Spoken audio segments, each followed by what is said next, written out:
kadangi mano šokoladas sudegė, bus receptas be šokolado. O turėjo būti, nu, va, čia va taip gražiai turėjau aš taip paimti, čia taip užpilti. Ir rytoj ryte arba po kelių valandų, taip, žinot, tos matėt video, taip stuksenas, kyla tas šokoladas ir wow, fancy, super tipo receptas. Pas Silviją taip nėra.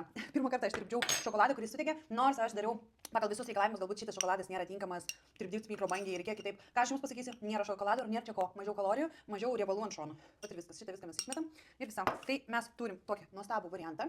Galime jį valgyti ir iš karto, galime valgyti ir po pusvalandžio, po valandos arba ryte. Tai žiūrėkit, pas mane netgi 4 skirtingi variantai 4 dienom. Uždengiam, ne? Pavyzdžiui, su folija, arba yra amfora irgi kitas graikiškas jogurtas, kurie turi dangtelį. Uždengiam, paliekam šaldytuve ir mes kiekvienai dienai turim skanų užkanduką, pusryčių variantą arba netgi vakarienę. Daug baltymų, daug gerųjų riebalų ir labai skanu. Paragausiu aš galbūt dabar su jumis, ką? Va, jau galima, aišku galima. Va, ananasas skonį. Riešutukui yra. Nebėra puiku.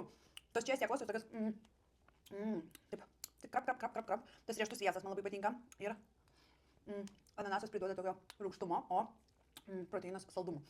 Man labai patinka. Jo. Nėra šokolado, nėra daugiau kalorijų.